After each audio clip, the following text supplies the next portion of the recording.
And then, so anyways, so basically after that, he's like, okay, so basically what's going to happen is he's pointing to some guy. He's like, that guy's going to take the lead and you bike beside him.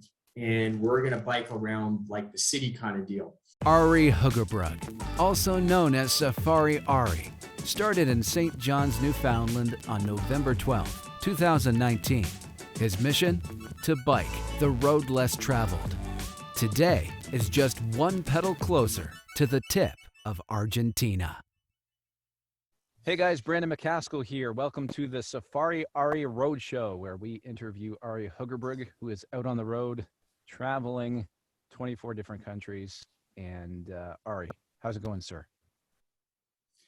I don't even know where to start. The last couple of days have just been I don't even have the right word. I want to say mind blowing, but that's such a dumb word to say. But it's actually been a really surreal experience that I'm still trying to catch up with. Holy smokes! Wow. So anyways, last time we spoke, I which was basically a week ago, maybe 8 days ago, but 7-8 days ago. It was just a quick recap on being in Torreon, because a lot actually happened there.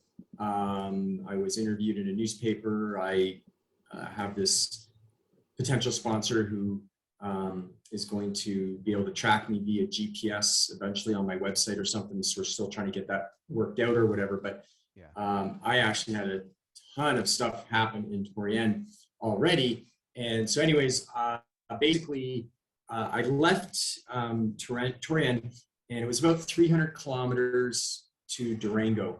And so I did that in about 3 days. And it's kind of interesting because I really wasn't sure. I mean, I was basically headed to Durango because Durango is a little bit out of my way as far as a direct route heading south, which I should try to be a little bit more focused on. Right. And so, but I had to pick up this GPS that's going to be on my bike that, like I said, people will be able to track me on satellite, through my website shortly. Yeah. But it was I'm going all the way to Durango. I don't even really it was almost this is a little bit inconvenient. And I really didn't know what was going to happen or what the plans were. And basically I was a day out.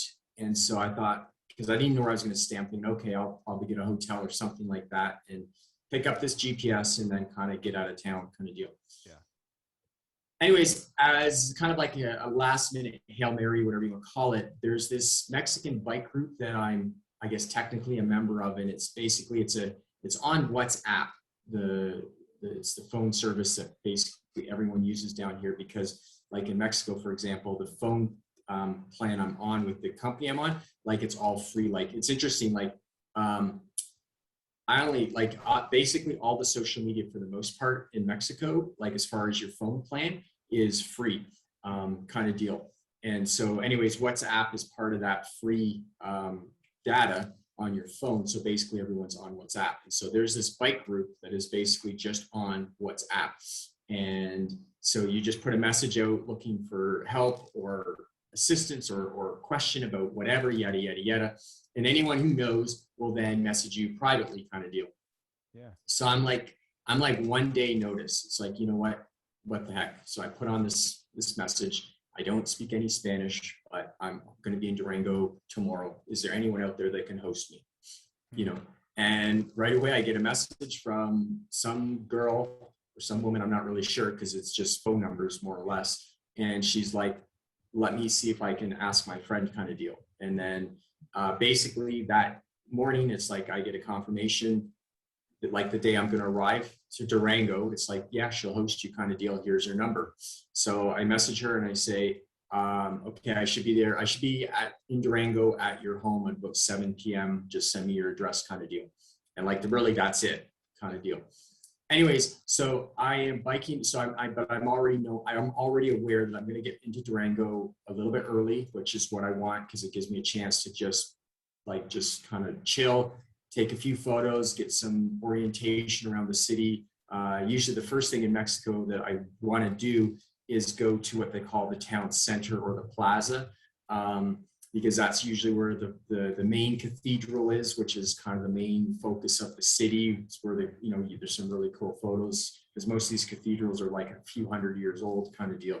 So that's always my first thing when I come into a city. I go straight for the center because I know that that's going to be where the cool photos are. So anyways, I'm on my way there, and all of a sudden this other girl, her name is Dahlia, I find out later, obviously, she just is waving me like off the road kind of deal. And her English was very minimal, but she's got her boyfriend on cell phone, like already, like she's got her boyfriend on, like I don't, like this happened so quickly. But the boyfriend spoke actually pretty good English. And so she's trying to communicate with me. And then I'm also talking to the boyfriend kind of deal. And cause they saw my bike, they saw my gear, and it was right away, like we got to stop this guy. We got to find out his story and anyways, so the guy's like, I'm like 15 minutes away. I'm 15 minutes away. Like, can we meet? I'm like, oh yeah, of course. We happen to be, of all places, in a McDonald's parking lot in Mexico, of course. So I said, yeah, I'll get something to eat and no problem. Head over kind of deal. And so, so the guy's name is actually Adrian. And so he shows up, and like, he's all excited about, like, holy smokes. And, and he's like, well, okay, do you need a place to stay? This and that. And I said, well, I have a host for tonight. But if you want to host me the next day or two, whatever, then that would be cool. I ended up actually, just to deal with that, I ended up actually just staying at this one person's place. But anyways, so after I eat, they're like, hey, well, there's a bit of time before I was expected at my other host. So it's like, they took me on a bike tour of the downtown, and showed me where some of the cathedrals were. And we actually went in, and I got a whole bunch of photos of inside the cathedrals, which they're just obviously amazing and beautiful, these massive Roman Catholic churches. And anyway, so then it was time to go to my host. So I went there for the evening, that was amazing. They were really nice. They took me out for dinner for some tacos kind of deal. And so I had made arrangements with Adrian. It's like, yeah, we'll connect the next day, figure something out kind of deal. So the next day, so I'm going to just look at my dates for a second. So yeah, so I arrived August 23rd. So basically on August 24th in the morning, I made a beeline for the downtown, because it's actually easier for me to take photos by myself, because I'm not rushed. I don't feel like I'm obligated to keep moving. You know what I mean? So I actually generally prefer to kind of explore the city in many ways by myself kind of deal, because then I can take my time kind of deal. And so I spent like the whole morning taking all these photos of the downtown Durango. Actually, really, Durango is actually, it's not a big city, but it's actually one of the cleanest cities that I've been in Mexico, which was actually kind of a surprise. And there wasn't all these, street dogs all over the place. So I was actually really impressed with Durango overall as a small city. Anyways, during that time, I discovered that one of my bike cables was actually on the verge of snapping. So so after I took the photos, I went to the company to pick up my GPS, and I had messaged Adrian and said, look, I think I have a bike problem. And he's like, no problem. I made a few phone calls, and it's all taken care of kind of deal. I'm like, okay. So I head over, and then we go to this bike shop called Sunpeed, Sunpeed. And basically they agree to basically do an overhaul on my bike, as far as so they replaced the cable, they replaced my brake pads, they actually put a new chain. All of this was all for free kind of deal. Yeah. And then it's like, while they're doing this, then they kind of like do this interview. I think they're going to like use for like social media purposes, but they interview me, asking me about the bike ride. And then, and keep in mind, like, obviously most of the conversations around me are in Spanish, and Adrian is pretty good with English. But it's sort of coming to me in bits and pieces. So I really don't even know what's going on the whole time in one sense. I'm just kind of going with the flow, because all these people are really excited that this Canadian is biked all the way from Canada, and he's here in Mexico kind of deal. Yeah. And so basically the repair was in around about 7 p.m. And this is where things got really, really crazy. He's like, okay, so we're running a little bit late. We got to go to the downtown because there's some people that want to meet you kind of deal.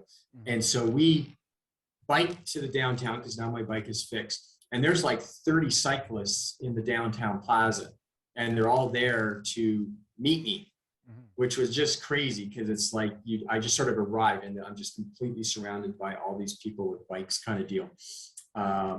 And so basically, you know, and he's explaining in Spanish because most of them don't speak any English. So he's basically telling them my story in Spanish, and every once in a while, applause would happen. You know, so it's just like, and then so anyways, so basically after that, he's like, okay, so basically what's going to happen is he's pointing to some guy. He's like, that guy's going to take the lead, and you bike beside him. And we're going to bike around like the city kind of deal.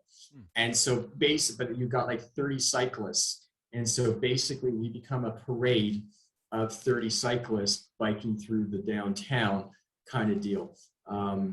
So yeah, we ended up biking about 9 kilometers. We made it to the top of this hill kind of deal.